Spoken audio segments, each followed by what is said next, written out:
Qu'est-ce que la messe? Tout d'abord, premier point, la vie de l'Église. L'Église a quatre fonctions principales. Premièrement, enseigner, pour communiquer au monde la vérité de Dieu. Deuxièmement, gouverner, pour promouvoir le retour du monde à son Dieu. Troisièmement, sanctifier, pour communiquer au monde la vie de Dieu. Et enfin, quatrièmement, prier, pour rendre à Dieu le culte que le monde lui doit.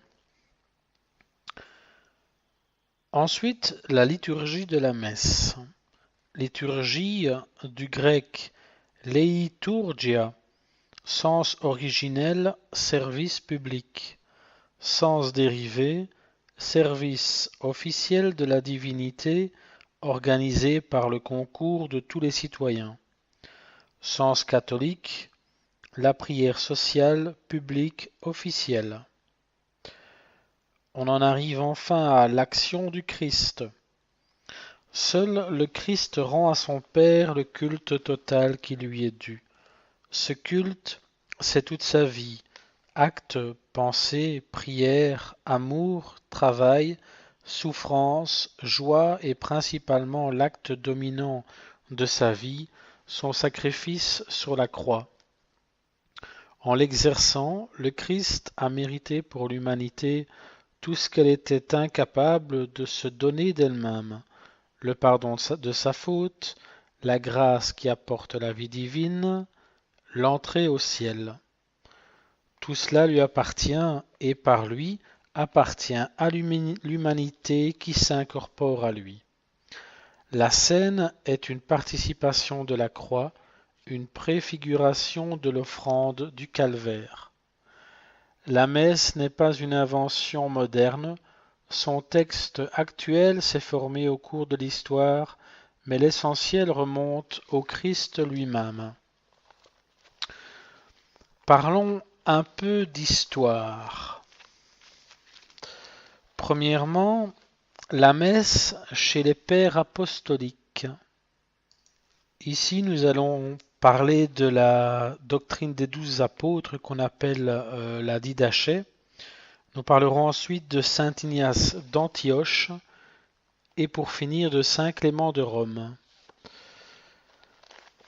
Ceux qu'on nomme les pères apostoliques, les écrivains ecclésiastiques de la fin du 1er siècle ou de la première moitié du 2e, ceux qui ont connu les apôtres ou directement ou prochainement par intermédiaire, témoins précieux de la tradition primitive.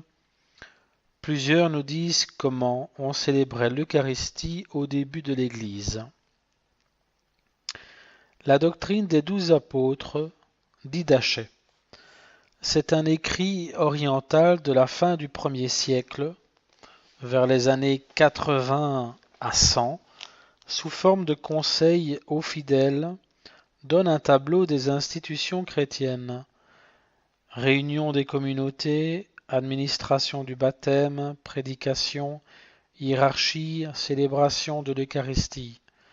On y trouve l'existence du sacrifice constitué par la fraction du pain, l'invitation à se purifier de ses fautes avant d'y participer, la distinction très nette entre les agapés et l'Eucharistie, entre la nourriture ordinaire et la nourriture et le breuvage spirituel réservé aux chrétiens, une prière d'action de grâce qui est l'embryon de notre canon, et encore le choix du dimanche comme jour principal de l'assemblée eucharistique. Saint Ignace d'Antioche. Il était évêque, martyr en 110. Il écrivit 7 lettres aux communautés chrétiennes durant son voyage d'Antioche à Rome où il fut mis à mort. Ce sont des merveilles dont la lecture est une révélation.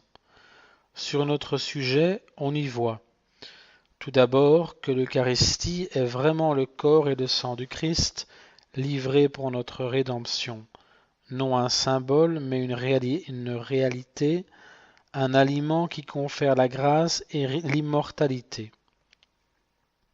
Deuxième point, quel est le principe de l'unité chrétienne, le centre de ralliement de la communauté qui s'assemble sous la direction de l'évêque, des presbytres et des diacres, principalement pour l'offrir.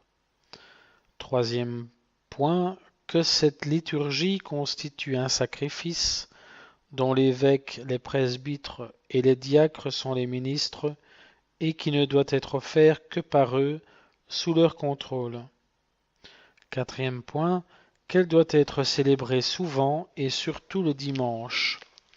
Enfin, cinquième et dernier point, que cette prière de l'Église entière unie au Christ est d'une souveraine efficacité plus que toutes les prières particulières.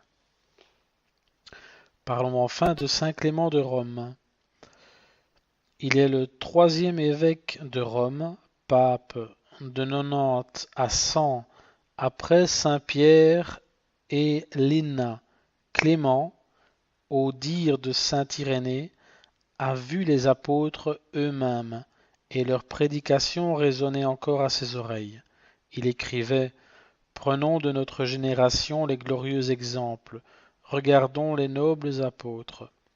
Si l'on en croit Tertullien, Clément devait avoir entre 20 et 30 ans lorsqu'il fut ordonné prêtre par l'apôtre Pierre. Saint Clément mourut martyr hors de Rome, vraisemblablement en Crimée à la fin du 1er siècle.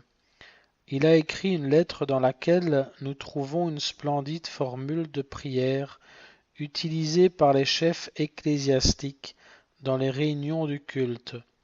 Ce n'est qu'une formule entre autres, puisque la liberté laissée à l'improvisation était grande. Parlons un peu de la messe au IIe et IIIe siècle. Nous aborderons d'une part saint Justin et en second lieu saint Hippolyte. Alors deux auteurs nous importent surtout pour cette période, comme nous avons dit saint Justin et le prêtre Hippolyte qui écrivit la tradition apostolique, tous deux de Rome. Tout d'abord saint Justin, laïc, d'action catholique, philosophe converti devenu apôtre et apologiste, mort martyr vers 165 à Rome, écrivit deux apologies, c'est-à-dire un discours ou un écrit destiné à convaincre de la justesse de quelque chose. Donc il écrivit deux apologies aux empereurs païens persécuteurs pour justifier les chrétiens, et un dialogue avec Tryphon, juif, pour établir les titres de la religion du Christ vis-à-vis du judaïsme. Il nous a donné dans ces divers écrits des descriptions de l'assemblée chrétienne et des explications de ce qu'est l'Eucharistie. Nous y trouvons une messe déjà fort développée. Alors tout d'abord, elle est séparée de l'agapé et célébrée le matin. Le repas de nuit, à la fin duquel intervenait primitivement l'Eucharistie, tard dans la nuit parfois, n'est plus lié à la fraction du pain. Ensuite, deuxième point, les fidèles arrivent de partout, villes et campagnes, dans le même lieu. Commencement d'un lieu spécial pour l'assemblée, pour l'Église, mot dont le sens primitif désigne l'assemblée elle-même et qui va devenir dans la suite le nom du local où elle se tiendra. Cette réunion a lieu surtout le jour du soleil, c'est-à-dire le dimanche, anniversaire de la résurrection. Troisième point, on commence par des lectures tirées de l'Ancien Testament et des mémoires des apôtres, c'est-à-dire les évangiles. On les écoute assis. La longueur du texte n'est pas limitée. On ouvre le livre et on lit, dans la mesure du temps qu'on a devant soi. Quatrième partie. Puis celui qui préside fait une exhortation, notre sermon. Cinquième partie. Ensuite a lieu une prière commune qu'on fait debout et dont la lettre de Saint Clément de Rome nous a donné un type. Prière de supplication pour tous les besoins de l'Église et pour les gouvernants. La prière de supplication est une prière faite avec instance, c'est-à-dire insistance et soumission. Sixième point, enfin, commence alors le sacrifice eucharistique proprement dit, baiser de paix, signe de la réconciliation exigée par le Christ. Septièmement, l'offrande. On apporte à l'évêque le pain, le vin, l'eau, grande prière eucharistique, improvisée et de dimension variable, au cours de laquelle intervient la consécration par le prononcé de la prière formée des paroles qui nous viennent du Christ. Le peuple répond Amen. Huitième point, enfin, sans qu'il y ait de repas, on distribue le pain et le vin consacrés et on en donne à ceux qui sont là pour qu'ils le portent aux absents. Ce sont les diacres qui font la distribution. Enfin, neuvième point, la réunion se termine par une quête au profit des malheureux de la communauté, chacun donnant librement ce qu'il veut. On trouve encore dans ces textes tout d'abord l'affirmation très claire de la présence réelle, et ensuite l'affirmation que nul ne peut participer à l'Eucharistie s'il n'est croyant, baptisé et d'une vie conforme à l'Évangile. On en arrive enfin à parler de saint Hippolyte. Il était prêtre romain qui mourut martyr vers 235. Il écrivit vers 218 la tradition apostolique, ouvrage qui contient des formules et des instructions disciplinaires indiquant les usages de l'Église romaine à cette époque et sans doute bien plus anciennement. On y trouve des indications très précises sur la partie centrale de la messe. Premier point, la concélébration, célébration du sacrifice unique par l'évêque et les prêtres réunis y est clairement présentée. Deuxième point, un texte est fixé pour la grande prière eucharistique qui commence par le dialogue que nous connaissons, c'est le début de la préface, et dans laquelle se trouvent explicitement les formules de la consécration. Troisième point, une prière avant la communion et le rite de la distribution de l'Eucharistie pendant laquelle est chanté un psaume de louange. Quatrième point, une prière après la communion. C'est une prière finale et le renvoi des fidèles. Cinquième point, le jeûne eucharistique est déjà en usage. Et sixième point, l'Eucharistie est conservée dans les maisons. L'ensemble de ces textes nous présente une messe dont les prières et les rites ont une ressemblance frappante avec les nôtres, malgré les additions et modifications postérieures qui n'ont pas altéré le schéma essentiel. Parlons à présent de la diversité liturgique des temps postérieurs. Pendant les 3 premiers siècles, malgré les diversités de détails, la célébration eucharistique est à peu près la même dans les différentes chrétientés. Les diversités profondes se créent avec la paix de l'Église après Constantin quand elle attire non plus des individus mais des foules et des peuples et se répand partout. Cette diversité est normale et l'Église l'a reconnue et protégée. Quand l'essentiel qui vient de la scène et des temps primitifs est sauvegardé, l'enrichissement des prières et des gestes ne peut être que conforme au génie des peuples où la liturgie se célèbre. Autre l'Orient, autre l'Occident. De là viennent les liturgies variées. La division la plus apparente est entre liturgie orientale et liturgie occidentale. Tout d'abord, les liturgies orientales, donc la langue grecque et syriaque. Ici, les patriarcats de Jérusalem et d'Antioche donnent naissance au type syrien, d'où sont issues les liturgies actuelles de saint Basile et de saint Jean Chrysostome. Le patriarcat d'Alexandrie donne naissance à une liturgie orientale, le type égyptien. Le patriarcat est donc un titre honorifique donné dans l'Église latine à quelques évêques de sièges importants et anciens. Les liturgies occidentales, c'est-à-dire la langue latine, ici c'est Rome qui donne le ton et s'impose partout.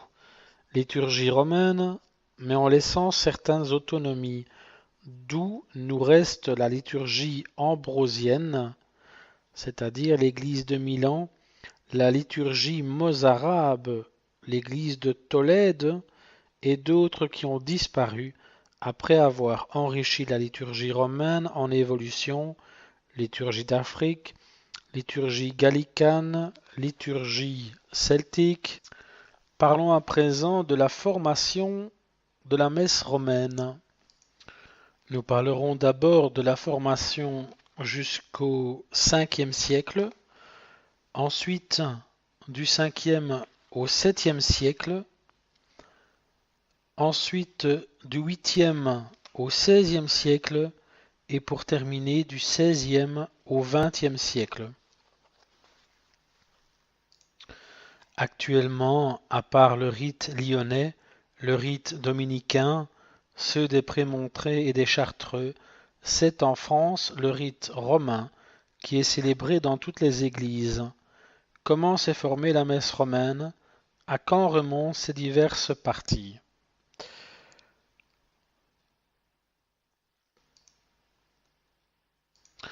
Tout d'abord, jusqu'au 5e siècle.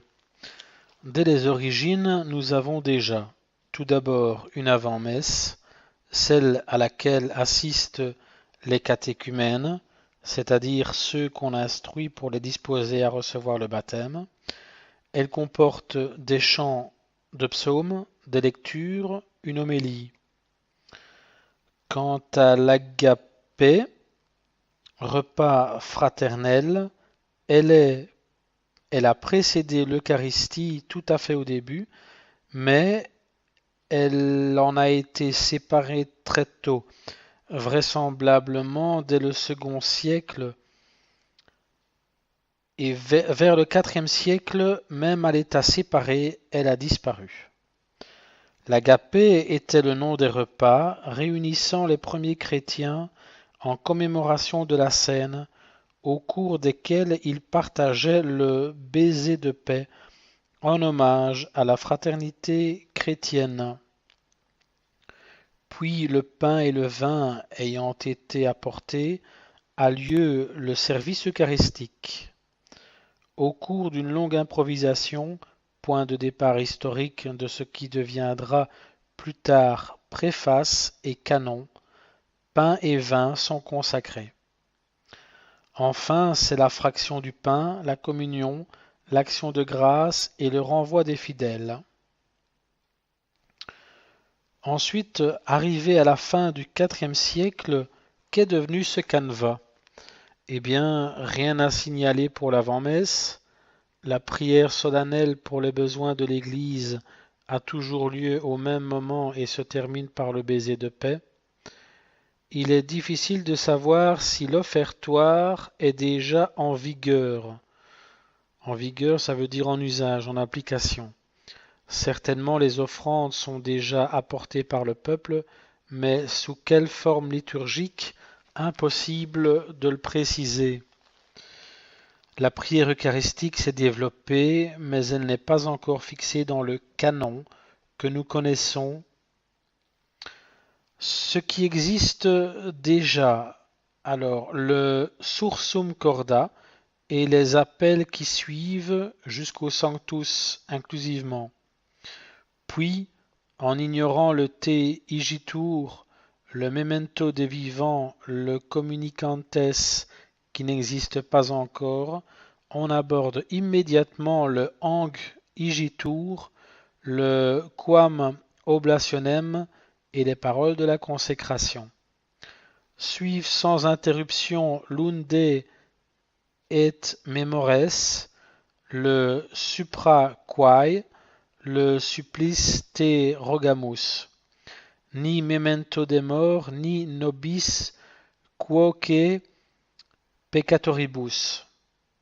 Enfin, le canon se termine par les deux paragraphes actuels per quem ac omnia et per ipsum, per omnia saecula saeculorum. Amen. On procède ensuite à la fraction et à la communion, cette dernière comportant un défilé assez long, pendant lequel on chante, sans doute des psaumes et notamment le psaume 33. Enfin, une prière d'action de grâce, la bénédiction des fidèles et le renvoi. Parlons à présent du 5e au 7e siècle. C'est entre 400 et 700, l'époque des grands papes liturgistes, comme Saint Léon, Saint Gélase, Saint Grégoire le Grand, que la messe romaine reçoit la plupart des éléments qui vont la caractériser. Le type en est la messe pontificale, celle du pape. Les rassemblements des fidèles à la basilique de la Collecte, prière commune, procession vers la basilique de la Station. Sur le parcours, on chante des litanies où l'invocation Kyrie eleison revient fréquemment. Quand on arrive à la basilique stationnale, pendant l'entrée solennelle, on chante un psaume. Chant d'entrée, l'introit. Quand le chant est fini, le pape se rend à son siège et salue l'assistance par Pax Vobis. Le peuple répond Et cum spiritu tuo. Il dit Oremus, ce qui veut dire prions, puis lit la collecte, reprise de la prière commune. L'un des sous-diacres à l'ambon chante l'épître.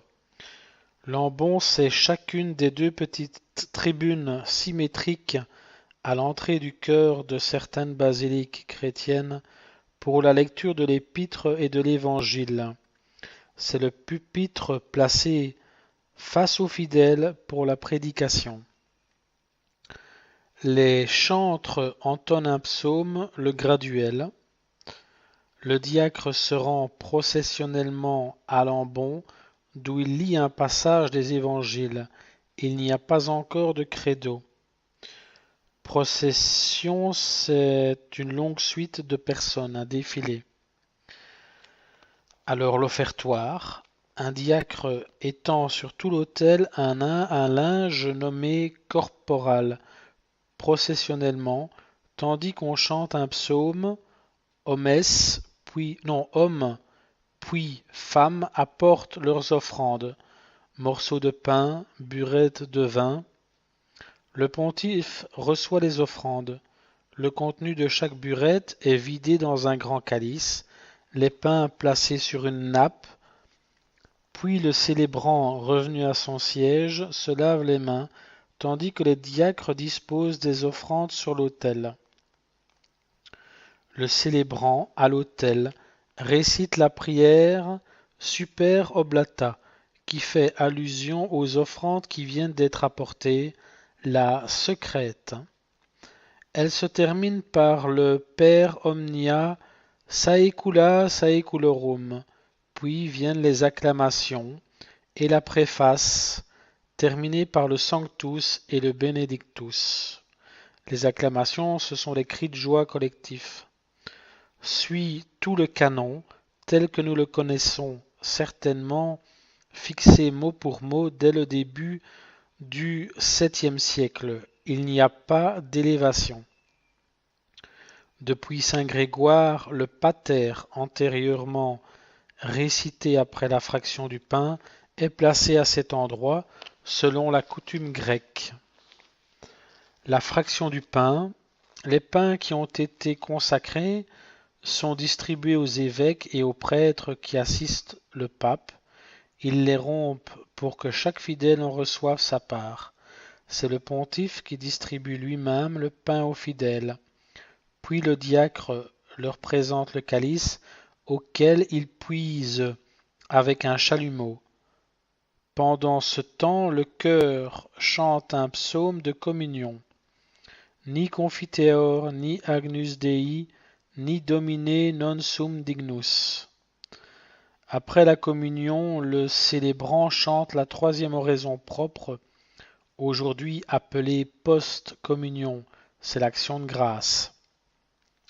La messe est finie. Le diacre renvoie les assistants par l'ite missa est, à quoi la foule répond Deo gratias.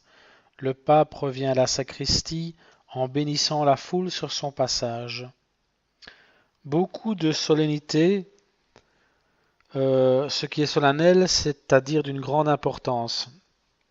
Donc beaucoup de solennité, mais des rites simples, logiques, raisonnables, bien ordonnés, sobriété et harmonie, telles sont les caractéristiques de la messe romaine en ce temps, l'âge d'or de la liturgie.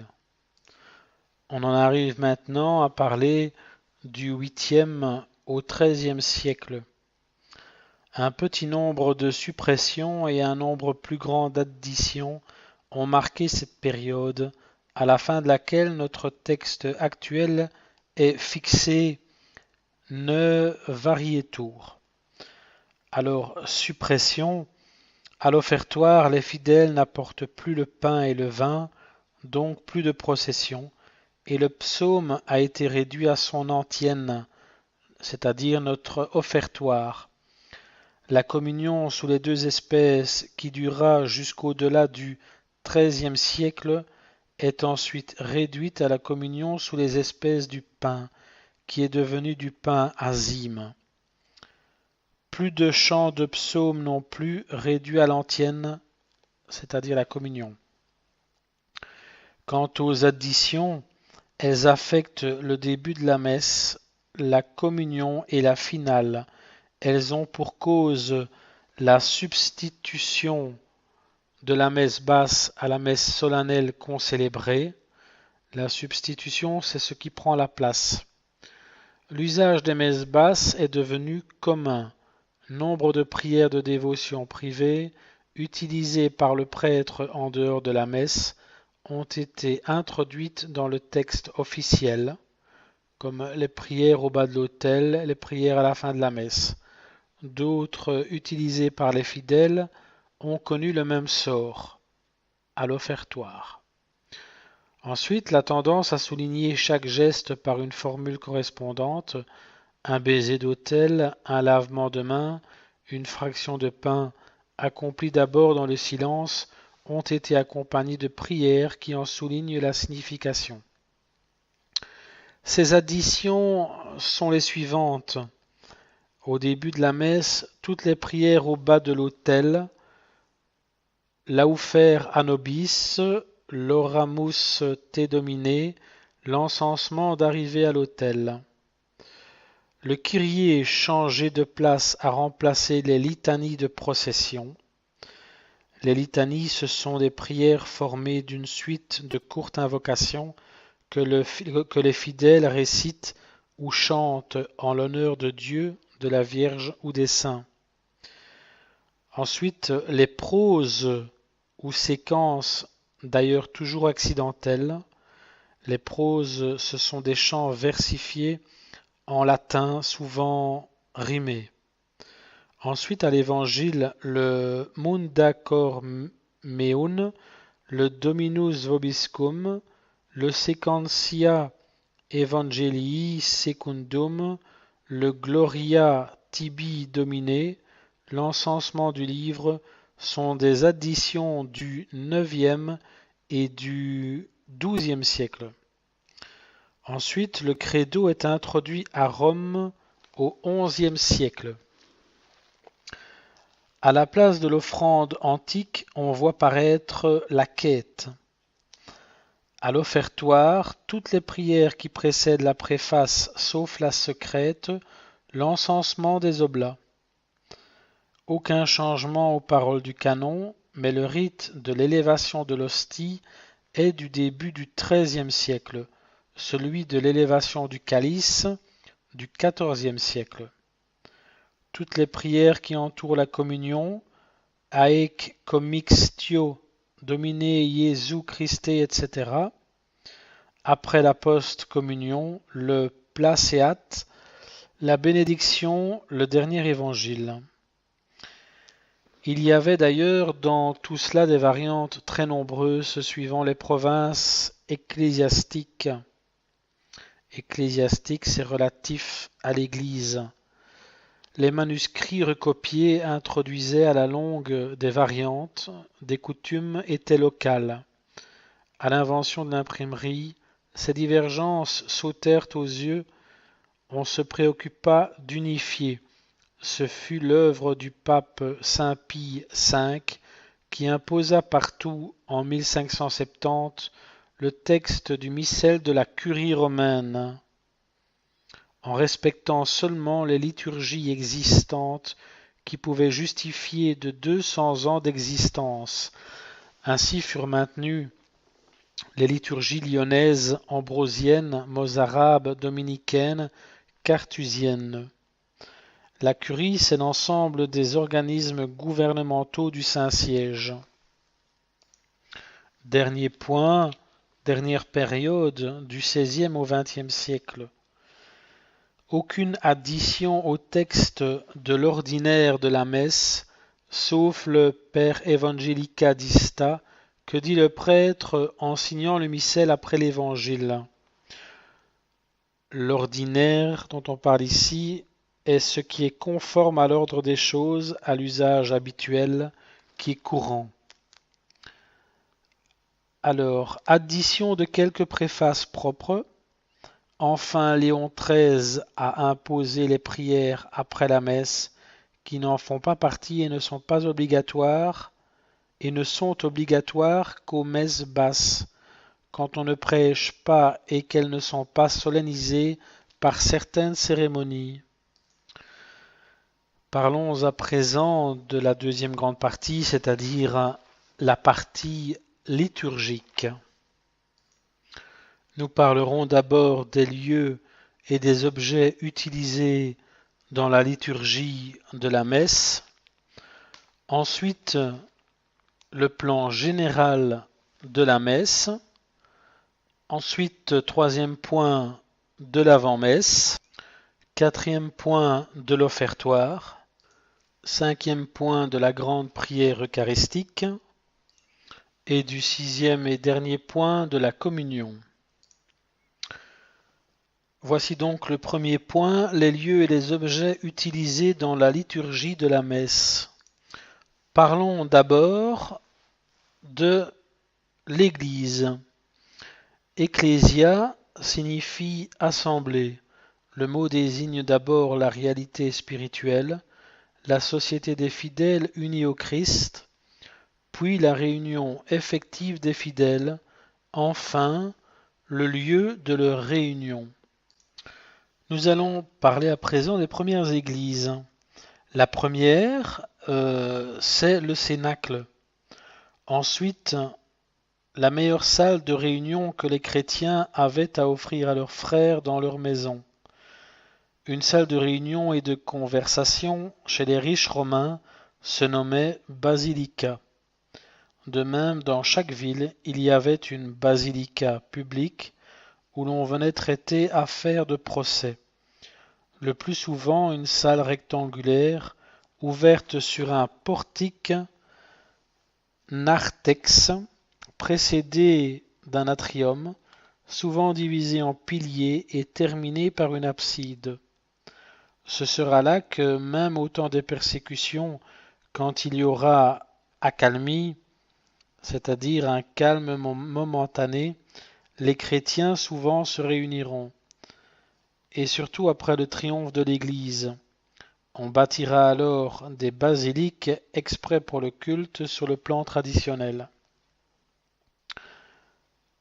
Accidentellement, ce sont les catacombes c'est-à-dire des cimetières souterrains de Rome où les chrétiens constitués légalement en association funéraire se réunissaient pour leurs assemblées. On célèbre alors la messe sur un tombeau de martyr qui devient la table d'autel. La pratique se généralise si bien que lorsqu'on construit des basiliques, on va chercher des corps de martyrs pour les placer sous l'autel, ou bien on construit sur l'emplacement même des tombeaux, par exemple sur les voies romaines à l'entrée des villes. Donc en résumé, la première église, c'est le Cénacle. Ensuite, ce fut la meilleure salle des réunions dans les maisons. Et ensuite, c'était donc les catacombes, ces cimetières souterrains de Rome. Ensuite, que pouvons-nous dire à propos de l'autel? Altare de l'adjectif altus, qui veut dire haut, et ara. Chez les Romains, l'ara était le petit autel domestique. L'altare, le grand autel monumental où l'on offrait les sacrifices publics. Dans les liturgies orientales, on utilisait plutôt le terme table du Seigneur en souvenir de la scène. Les premiers autels chrétiens. Dans les maisons, ce sont de petites tables domestiques spécialisées à cet effet, d'abord de bois, puis de pierre commune. Dans les catacombes, ce sont les tombeaux des martyrs. Table à manger et tombeau de martyrs, cette double origine de l'autel chrétien a déterminé la forme que nous lui connaissons aujourd'hui dans la plupart des cas, une table reposant sur des colonnettes ou sur un massif de maçonnerie ou sur une urne de marbre, type Renaissance, image du tombeau. Le retable rétrotabula, en arrière de la table, apparaît à partir du XIe siècle et prend ensuite une telle importance qu'il mange toute la place et accapare indûment l'attention. Le retable, alors dans une église, c'est une construction verticale portant un décor peint ou sculpté, placé sur un autel ou en retrait de celui-ci. Quant à indûment, ça veut dire à tort. L'autel doit contenir des reliques corporelles des saints, en souvenir de la coutume de célébrer sur les tombeaux des martyrs. On ne doit mettre directement sur l'autel que le tabernacle, un crucifix, des chandeliers et accidentellement des fleurs naturelles et des reliquaires. Vient ensuite le tabernacle. Alors c'est un coffret où l'on renferme la Sainte Eucharistie. Il doit être fixé d'une manière stable sur l'autel lui-même, si la sainte réserve y est gardée habituellement. La croix doit être posée sur la table même de l'autel, en arrière ou sur le tabernacle. Elle doit être grande, hautement dressée. Le luminaire doit être composé exclusivement de cierges placés sur l'autel, au nombre de 2, 4 ou 6. Ils doivent être plus petits que la croix. Les fleurs doivent être naturelles, pas de fleurs artificielles, sauf de soie et discrètement. Pas de statue sur l'autel. Des reliquaires peuvent être déposés sur l'autel, même le jour de la fête des saints dont ils contiennent les reliques. Parlons à présent de la consécration des églises et des autels. Il y a dans les rites et les prières par quoi la liturgie bénit, dédie, consacre les lieux de culte et des autels un magnifique symbolisme destiné à nous faire prendre conscience de la réalité qu'est l'Église au sens de corps mystique. On étudiera avec profit les textes de la bénédiction de la première pierre, de la bénédiction de l'Église, de sa consécration, de sa réconciliation quand elle a été abîmée ou profanée, de la consécration de l'autel, de même que l'office de la dédicace des églises. Parlons à présent des linges de l'autel. Premièrement, les nappes. L'autel doit être recouvert par 3 nappes de toile blanche, soit en lin ou en chanvre, dont l'une au moins couvre toute la table.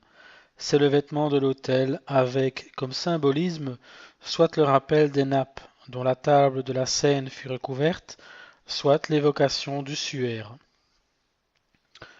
Deuxièmement, le corporal vient de corpus, qui veut dire corps du Christ, le plus ancien des linges de l'autel.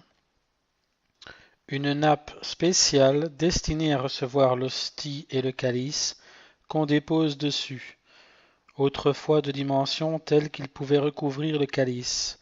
Puis, pour des raisons de commodité, on découpa la partie destinée à cette couverture et on en fit, troisième point, la palle, qui est ce petit linge de forme carrée qui se pose sur le calice.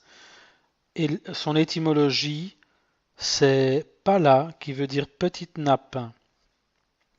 Corporal et pale doivent être de lin en souvenir du linceul dont on entoura le corps du Christ. Ils doivent être blancs, sans ornementation. Troisième grande partie, les vêtements liturgiques. Primitivement, dans les 2 premiers siècles, il n'est pas question de vêtements spéciaux pour la célébration de la liturgie. Ils ne s'introduisent que peu à peu, et surtout entre le 6e et le 9e siècle. Ce seront ordinairement des vêtements de laïcs de la haute société, appropriés aux usages liturgiques et petit à petit délaissés par les laïcs à qui on les avait empruntés. On attribuera à chacun une signification symbolique, bien qu'historiquement leur origine se justifie par les raisons toutes naturelles et souvent prosaïques, ce qui veut dire qui manque de noblesse, d'idéal, qui est banal, commun. Petit a, les lingeries. L'amicte de amicio, qui veut dire couvrir. C'est le voile blanc dont le prêtre se couvre la tête.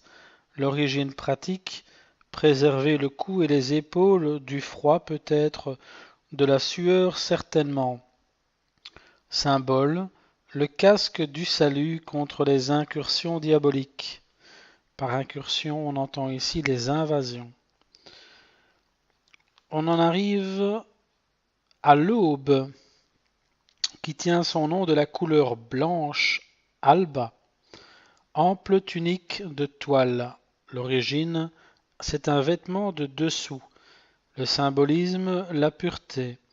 Pour les clercs inférieurs et pour les fonctions moins solennelles, on se sert de surplis abrégé de l'aube. Ensuite vient le cordon, utile pour serrer l'ample robe qu'est l'aube. Symbolisme, la chasteté. Petit b, les vêtements de dessus. Tout d'abord, le manipule, qui est une bande d'étoffe qu'on passe au bras gauche.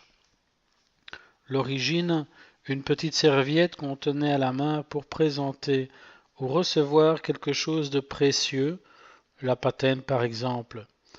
Quand on ne s'en servait pas, on la pliait sur le bras gauche. Elle y est restée. Le symbolisme, le travail et les bonnes œuvres dont le bras est l'artisan, réservé aux ordres sacrés et seulement pour la messe.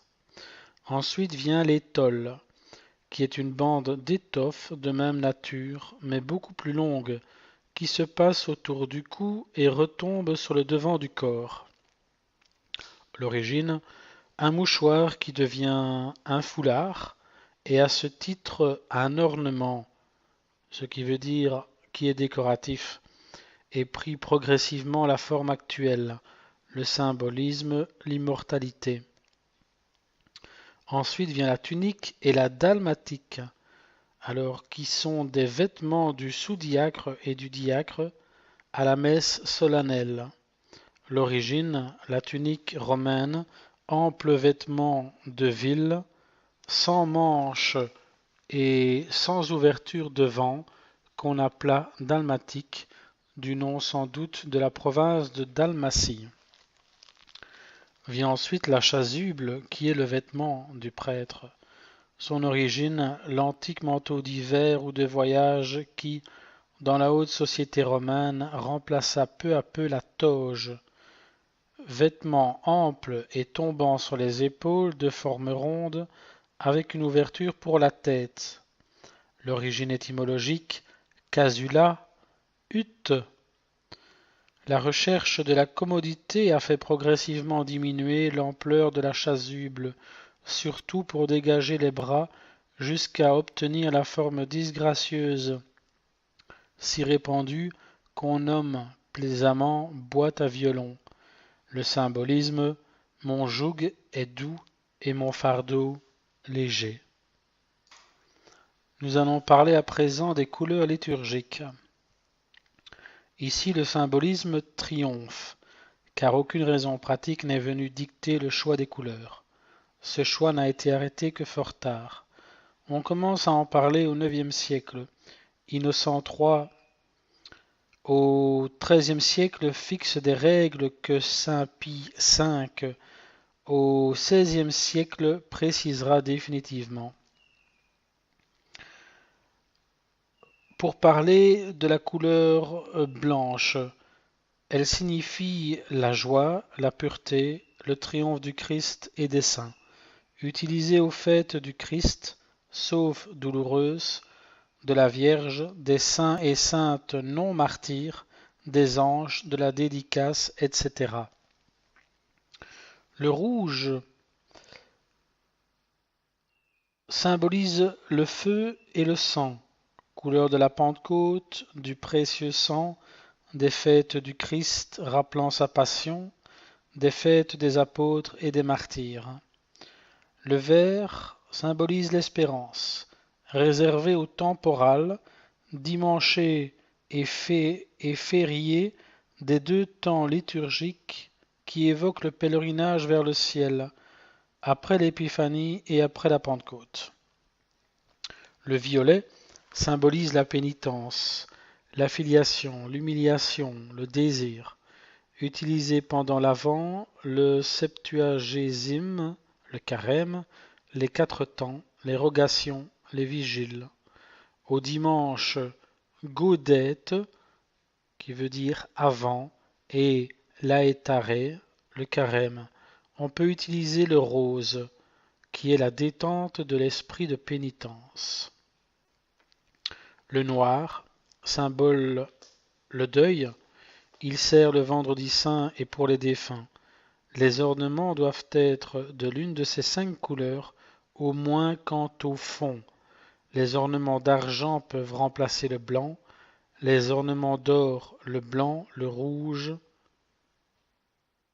les ornements d'or le blanc, le rouge et le vert. On en arrive à parler du pain et du vin. Premièrement, le pain. Actuellement, dans les rites latins, on emploie du pain azyme, qui est non fermenté, de forme ronde, un peu plus grand pour le prêtre, plus petit pour les fidèles. Autrefois, on employait du pain ordinaire. De quel pain s'est servi le Christ?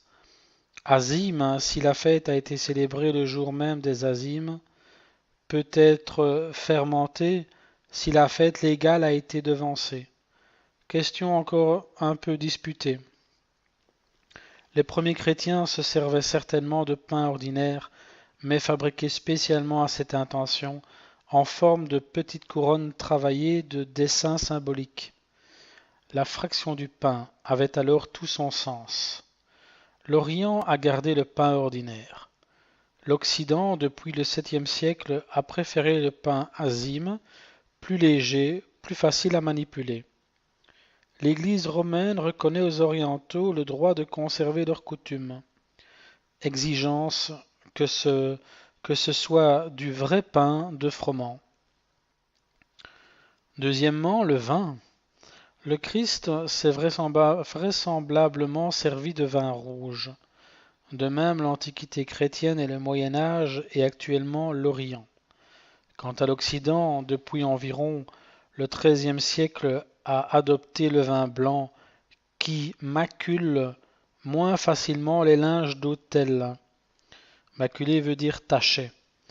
L'exigence ici c'est que ce soit du vrai vin non falsifié. Parlons à présent de la patène, du calice et du ciboire. Tout d'abord la patène. C'est un petit plat légèrement concave, destiné à recevoir l'hostie.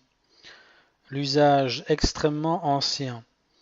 Dès le IIIe siècle, il est question de patène pour le pain eucharistique, d'abord en verre, puis en matière précieuse. Elles étaient de dimension et de poids considérables, de véritables plats, susceptibles de recevoir les offrandes apportées par les fidèles. C'est sur elles que se faisait la fraction du pain. Leur volume s'est réduit progressivement jusqu'aux dimensions actuelles. Elles doivent être en or ou en argent doré à la partie intérieure.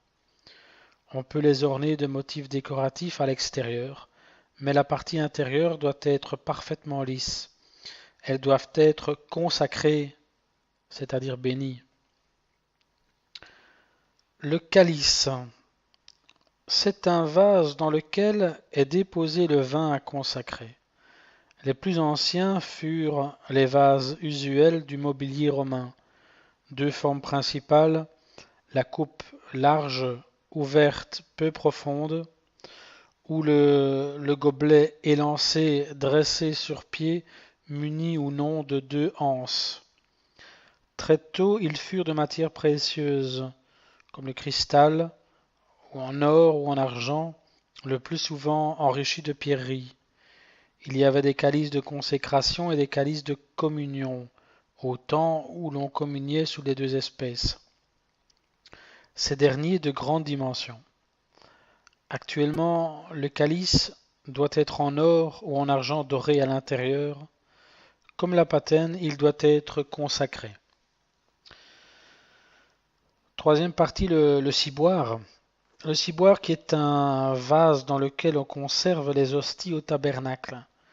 Les plus anciennes formes de vases pour la conservation de l'Eucharistie furent la colombe eucharistique et la pyxide.